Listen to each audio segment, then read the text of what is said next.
बृहस्पतिवार व्रत कथा प्राचीन समय की बात है। भारत में एक प्रतापी और महादानी राजा राज करता था। वह गरीबों की सेवा करता था, ब्राह्मणों को दान देता था, कुएं, तालाब, बाग बगीचे आदि लगाता था, परंतु ये सब दान पुण्य और धार्मिक कार्य उसके रानी को पसंद नहीं आता था और वह राजा को ऐसा करने से मना किया करती थी। एक दिन राजा शिकार खेलने के लिए वन को गए हुए थे। रानी अपने महल में अकेली बैठी हुई थी। उस समय बृहस्पति देव साधु के वेश में रानी के पास आए और भिक्षा मांगने लगे। रानी ने भिक्षा देने से मना किया और कहा, साधु महाराज, मैं इस दान पुण्य से परेशान हो गई हूँ।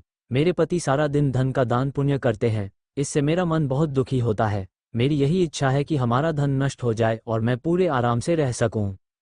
इस पर साधु रूप में आए हुए गुरु बृहस्पति ने रानी को बहुत समझाया और कहा, है रानी, तुम इस धन का दान करो, पुण्य कर्मों में लगाओ, तालाब, बाग बगीचे आदि का निर्माण कराओ, इससे तुम्हारा और तुम्हारे कुल के वंशज का नाम बढ़ेगा। परंतु रानी ने ऐसा करने से साफ मना किया और कहा कि मैं ऐसा नहीं करना चाहती हूँ। आप कुछ ऐसा उपाय बताइए जिससे ये धन नष्ट हो जाए और मैं पूरे चैन से रह सकूं।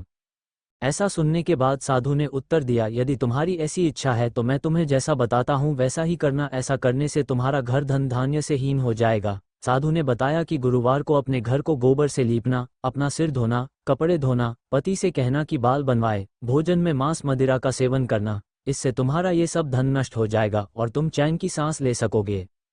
साधु के कहे अनुसार रानी ने वैसा ही किया। इसे करते हुए मात्र 3 गुरुवार ही बीता था कि रानी का सब धन नष्ट हो गया और वह भोजन के लिए तरसने लगी। तब एक दिन राजा ने रानी से बोला कि हे रानी, तुम यहाँ रहो, मैं दूसरे देश को जाता हूँ, क्योंकि देश चोरी परदेश भिक्षा।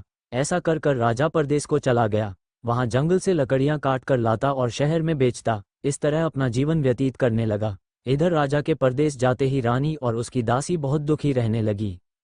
एक बार जब रानी अपने दासी को 7 दिन तक बिना भोजन के रहना पड़ा तो रानी ने दासी से कहा कि यहाँ पास में ही मेरी बहन रहती है, वह बहुत धनवान है, संपन्न है, तू उसके पास जा और कुछ भोजन के लिए मांगना, जिससे कि कुछ दिन हमारे गुजर बसर हो जाएंगे। इतना सुनकर दासी रानी के बहन के पास चली गई।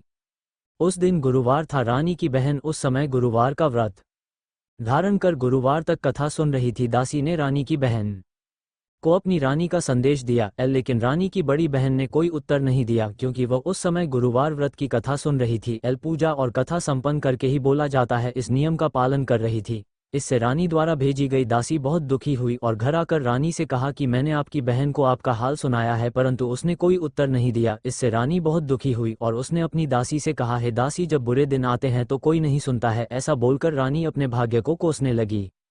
इधर जब रानी की बहन कथा समाप्त कर पूजा समाप्त कर उठी तो वह बहुत दुखी हुई कि मेरी बहन की दासी आई थी, परंतु उसने मैंने कुछ बोला नहीं, कुछ कहा नहीं। इससे वह बहुत दुखी हुई होगी। कथा सुनकर पूजन समाप्त कर रानी अपनी बहन के घर आई और कहने लगी, हे बहन, मैं बृहस्पतिवार का व्रत कर रही थी, तुम्हारी दासी मेरे घर गई थी, परंतु जब तक कथा होती है तब तक कुछ बोला नहीं जाता है और उठा नहीं जाता, इसलिए मैं कथा समाप्त होने का इंतजार कर रही थी और जैसे ही कथा समाप्त की मैं तुरंत तुम्हारे घर आई। कहो बहन, तुम्हें क्या परेशानी है।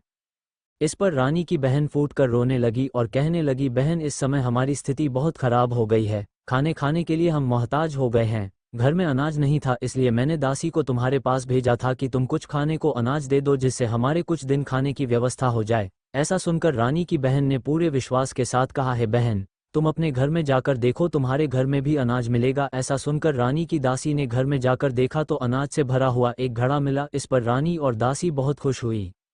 ये चमत्कार देखकर दासी रानी से कहने लगी, है रानी, हमको भोजन नहीं मिलता तो हम व्रत रोज ही करते हैं, इसलिए क्यों नहीं यह व्रत की विधि और कथा पूछ लिया जाए ताकि हम व्रत कर सके। तब रानी की बहन ने अपनी बहन से गुरुवार व्रत के बारे में सारी जानकारी ली।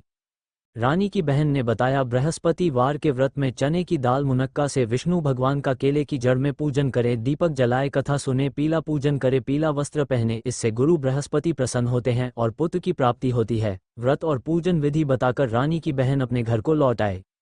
अगले हफ्ते जब गुरुवार का दिन आया तो रानी और दासी दोनों ने व्रत रखा और गुड़शाले में जाकर चना और गुड़ बिन कर ले आए। फिर उसको केले की जड़ में भगवान विष्णु की पूजा किया। पीला भोजन कहाँ से आए, इस बात को सोचकर रानी और दासी दोनों बहुत दुखी। उनके व्रत रखने के कारण गुरु बृहस्पति उनके ऊपर बहुत प्रसन्न थे, इसलिए वह एक साधारण व्यक्ति का रूप धारण करके 2 थालों में व्रत का साधारण भोजन लेकर उनके सामने उपस्थित हुए। दासी को भोजन देकर बोले कि यह तुम्हें और तुम्हारी रानी के लिए भोजन है, ये भोजन तुम आराम के साथ करना।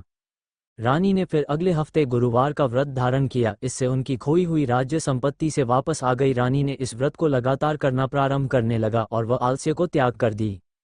कुछ समय बीता, रानी फिर पहले की तरह से लगे। तब दासी बोली, देखो रानी, तुम पहले भी इस तरह आलस्य कर देती, तुम्हें धन रखने में कष्ट होता था, इस कारण सभी धन नष्ट हो गया। अब जब भगवान की कृपा से धन मिला है तो तुम्हें फिर आलस्य क्यों होता है? आलस्य त्यागो और गुरु बृहस्पति के शरण में बने रहो। रानी को समझाते हुए दासी, यदि कहीं की बहुत मुसीबत और समस्याओं के बाद हमने ये धन पाए, इसलिए हमें दान पुण्य करना चाहिए, भूखे को भोजन कराना चाहिए, हमको शुभ कार्यों में खर्च करना चाहिए, जिससे तुम्हारे कुल का यश बढ़ेगा, स्वर्ग की प्राप्ति होगी, पितृ प्रसन्न होंगे और तुम्हारा नाम बढ़ेगा। दासी की बात सुनकर रानी अपना सारा धन शुभ कार्य में खर्च करने लगी। एक दिन राजा दुखी होकर जंगल में पेड़ के नीचे आसन जमा कर बैठा हुआ था। आपने दशा को याद करके बहुत दुखी होने लगा। गुरुवार का दिन था। एकाएक उसने देखा कि उसी समय साधु प्रकट हुए। साधु के भेष में वह गुरु बृहस्पति थे। लकड़हारे के सामने आकर बोले, लकड़हारे, सुनसान जंगल में तुम किस व्यर्थ की चिंता में बैठे हुए हो? लकड़हारे ने हाथ जोड़कर गुरुदेव को प्रणाम किया और अपनी सारी पुरानी बातों को वह गुरु बृहस्पति देव के सामने कहने लगा। महात्मा जी ने कहा, हे राजा, तुम्हारी रानी ने गुरु बृहस्पति देव का अनादर किया था, जिस कारण तुम्हें ये कष्ट भोगना पड़ा। अब तुम चिंता ना करो और मेरे कहे हुए मार्ग पर चलो, तुम्हारे सब कष्ट दूर हो जाएंगे और पहले से भी अधिक धन संपत्ति भगवान की कृपा से तुम्हें प्राप्त होगी। तुम बृहस्पतिवार के दिन कथा किया करो, 2 पैसे के चने मुनक्का लाकर उसका प्रसाद बनाओ, शुद्ध जल के लोटे में शक्कर और हल्दी मिलाकर केले के पेड़ का पूजा किया करो, तत्पश्चात इस कथा को श्रवण किया करो। साधु के ऐसे वचन सुनकर लकड़हारा बोला, हे प्रभु, मुझे लकड़ी बेचकर इतना पैसा नहीं मिलता जिसे भोजन के उपरांत मैं कुछ बचा सकूं। मैंने रात्रि के स्वप्न में अपनी रानी को व्याकुल देखना, मेरे पास कुछ भी नहीं जिसे मैं उसकी खोज खबर ले सकूं। ने गुरु बृहस्पति ने कहा कि किसी बात की चिंता मत करो, तुम रोजाना की तरह लकड़ियां लेकर जाओ, तुमको रोज से दुगना धन मिलेगा, जिससे तुम भली भांति पूजन और व्रत कर सकोगे। इतना कहकर साधु वहां से अंतर्ध्यान हो गए। धीरे धीरे समय बीतने लगा और वही बृहस्पतिवार का दिन आया। लकड़हारे जंगल से लकड़ी काटकर शहर में बेचने गया। उस दिन राजा को रोज से दुगना धन मिला और उस धन से गुरु बृहस्पति देव की पूजा की संपूर्ण सामग्रियां खरीद कर लाया और व्रत और पूजा किए। परंतु दूसरे सप्ताह राजा व्रत करना भूल गया। इस कारण बृहस्पति देव नाराज हो गए। उस दिन उस नगर के राजा ने विशाल यज्ञ का आयोजन किया था और पूरे शहर में ये घोषणा करा दी कि कोई भी मनुष्य अपने घर का चूल्हा ना जलाए। सभी राजा के यहाँ निमंत्रण में भोजन करने को पहुंचे। राजा की आज्ञा मानकर नगर के सभी लोग राजा के यहाँ निमंत्रण में शामिल हुए। लकड़हारा कुछ देर में पहुंचा। देर से पहुंचने के कारण राजा उसे स्वयं अपने महल में ले जाए और भोजन करा रहे थे। तब तक रानी की दृष्टि खूंटी पर पड़े हुए उनके नौलखा हार की तरफ गई। वह हार रानी को नहीं दिखा, इसलिए वह व्याकुल होकर राजा से इस बारे में बात की और राजा और रानी ने लकड़हारे को उस हार का चोर साबित कर दिया और उसे कारागार में डलवा दिया। लकड़हारा कारागार में पड़ गया तो बहुत दुखी होकर विचार करने लगा कि ना जाने कौन से जन्म के कर्म के कारण दुख प्राप्त हुआ और उस साधु को याद करने लगा जो उसे जंगल में मिला था। गुरु बृहस्पति अपने भक्तों की करुण पुकार पर तुरंत वहां प्रकट हुए और उसकी दशा को देखकर कहने लगे, हे मूर्ख, तूने बृहस्पति देव की कथा पूजा नहीं किया, इस कारण तुम्हें ये दुख प्राप्त हुआ है। अगले गुरुवार को कारागार के दरवाजे पर पड़े हुए 4 पैसे मिलेंगे, उनसे तुम पूजा करना, तुम्हारा ये दुख दूर हो जाएगा। बृहस्पतिवार के दिन राजा को कारागार के दरवाजे पर पड़े हुए 4 पैसे मिले। उनसे राजा ने पूजा की सामग्री मंगाई तथा पूजा किया। उसी रात्रि उस नगर के राजा को ये सपना आया कि यह व्यक्ति निर्दोष है, उसे छोड़ दो, नहीं तो मैं तुम्हारे समस्त राज्य को नष्ट कर दूंगा। इस तरह रात्रि के स्वप्न को देखकर राजा प्रातः काल उठा और खूंटी पर लटका हुआ रानी का नौलखा हार देखा। इससे वह लकड़हारे को, जिसको जेल में बंद कर दिया था, उसको बुलाया, योग्य सुंदर वस्त्र आभूषण देकर उसे नगर को विदा किया तथा उससे क्षमा मांगी। राजा जब अपने नगर के सभी पहुंचा तो उसे बहुत आश्चर्य हुआ। नगर में पहले से अधिक बाग बगीचे को हुए, तालाब, धर्मशाला इत्यादि बन गए थे। राजा ने पूछा, ये सब किसका है? तो नगर के सभी लोग कहने लगे कि यह सब रानी और बांदी ने किया है। इस पर राजा को बहुत आश्चर्य हुआ तथा क्रोध भी आया।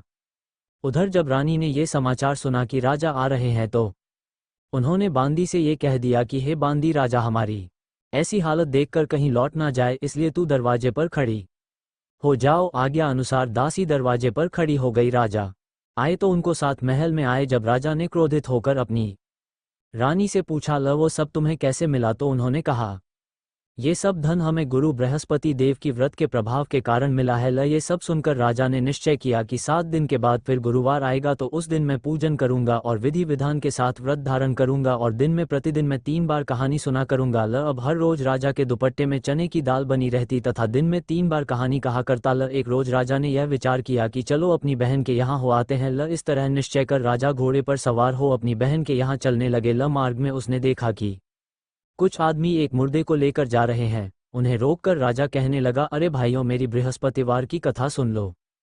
इस पर कुछ लोग क्रोधित हो गए और बोले कि इधर हमारे आदमी की मृत्यु हो गई है और उधर तुम्हें अपने कथा की पड़ी है, परंतु कुछ बुद्धिजीवी लोग बोले कि नहीं, इसकी कथा सुन लेते हैं। कथा आधी जैसे ही पहुंची मुर्दा हिलने लगा और जब कथा समाप्त हुई तो आराम राम करके उठ खड़ा हुआ। आगे मार्ग में चलते हुए एक किसान जो खेत में हल चला रहा था, राजा ने उसे देखकर उसे बोले, अरे भाई, मेरी गुरुवार की कथा सुन लो। किसान बोला, जब तक मैं तुम्हारी कथा सुन लूंगा तब तक 4 हरया जोड़ लूंगा, ल अपनी कथा किसी और को सुनाना। इस तरह राजा आगे चलने लगा। ल राजा के हटते ही किसान का बैल पछाड़ खाकर गिर गए तथा किसान के पेट में बड़े जोर से दर्द होने लगा। उस समय किसान की माँ उसके लिए रोटी और पानी लेकर आई थी। जब ये सब हाल देखा तो वह बहुत दुखी हुई तथा दौड़कर उस राजा को बुलाया और उसे बुलाकर अपने खेत में बैठकर कथा सुनने लगी। ल कथा जैसे ही प्रारंभ हुई, किसान के पेट का दर्द बंद हो गया तथा उसके बैल उठ खड़े हुए। राजा अपनी बहन के घर पहुंचा। बहन ने भाई की खूब स्वागत की। दूसरे दिन प्रातः काल राजा दगा तो देखा कि सभी लोग भोजन कर रहे हैं। राजा ने अपनी बहन से कहा, ऐसा कोई मनुष्य नहीं है जिसने अभी तक पूजन नहीं किया, मेरी बृहस्पतिवार की कथा सुन ले। बहन बोली, भैया, ये देश ऐसा ही है कि पहले यहाँ लोग भोजन करते हैं, बाद में अन्य काम करते हैं, अगर कोई पड़ोस में हो तो देखा। वह ऐसा बोलकर देखने चली गई, परंतु उसे कोई ऐसा व्यक्ति नहीं मिला जिसमें अभी तक भोजन नहीं किया होता। एक कुम्हार के घर गए जिसका लड़का बहुत बीमार था। उसे मालूम हुआ कि उसके यहाँ 3 दिन से किसी ने भोजन नहीं किया है। रानी ने अपने भाई की कथा सुनने के लिए कुम्हार से कहा। वह तैयार हो गया। राजा ने जाकर गुरुवार की कथा कही, जिसको सुनकर उसका लड़का ठीक हो गया। अब तो राजा की बहुत ज्यादा प्रशंसा होने लगी। एक रोज राजा ने अपनी बहन से कहा, हे बहन, हम अपने घर को जाएंगे, तुम भी तैयार हो जाओ। राजा की बहन ने अपने सास से आज्ञा मांगी तो सास ने कहा, तू चली जा, परंतु अपने बच्चों को मत ले जाना, क्योंकि तेरे भाई की कोई संतान नहीं है। बहन ने अपने भाई से कहा, हे भैया, मैं तो चलूंगी, परंतु बालक लोग नहीं जा सकेंगे क्योंकि माताजी की आज्ञा नहीं है। इस पर राजा बोला, जब बालक ही नहीं चलेगा तो तुम चलकर क्या करोगी। बड़े दुखी मन से राजा अपने नगर को लौट आया। घर लौटकर राजा ने अपनी रानी से कहा, हे रानी, हम निसंतान है, इसलिए कोई हमारा मुंह देखना नहीं चाहता है। और ऐसा बोलकर राजा भोजन इत्यादि नहीं किए और अपने महल में जाकर विश्राम करने लगे। रानी बोली, प्रभु बृहस्पति देव ने हमें सब कुछ दिया है, वह हमें संतान भी देंगे। उसी रात बृहस्पति देव ने स्वप्न में कहा कि राजा उठ, तेरे दुख के दिन समाप्त हुए, तेरी रानी गर्भ से है। राजा गुरु बृहस्पति देव की यह बात सुनकर बहुत ज्यादा प्रसन्न हुए। राजा की खुशी का ठिकाना ना रहा। 9वें महीने में रानी की गर्भ से एक सुंदर पुत्र पैदा हुआ। तब राजा बोला, हे रानी, एक स्त्री बिना भोजन के रह सकती है, परंतु बिना कुछ कहे नहीं रह सकती है। जब मेरी बहन आए तुम उसको कुछ मत कहना। रानी ने सुनकर हाँ कर दिया। जब राजा की बहन ने नया शुभ समाचार सुना तो बहुत खुश हुई तथा बधाई लेकर अपने भाई के यहाँ आए। बृहस्पति देव ऐसे ही हैं, जिसके मन की मनोकामनाएं हैं सभी को पूर्ण करते हैं। प्रेम पूर्वक जो इस व्रत को धारण करता है, इस कथा को सुनता और पढ़ता है, उसकी सभी मनोकामनाएं गुरुदेव की कृपा से पूर्ण होती हैं।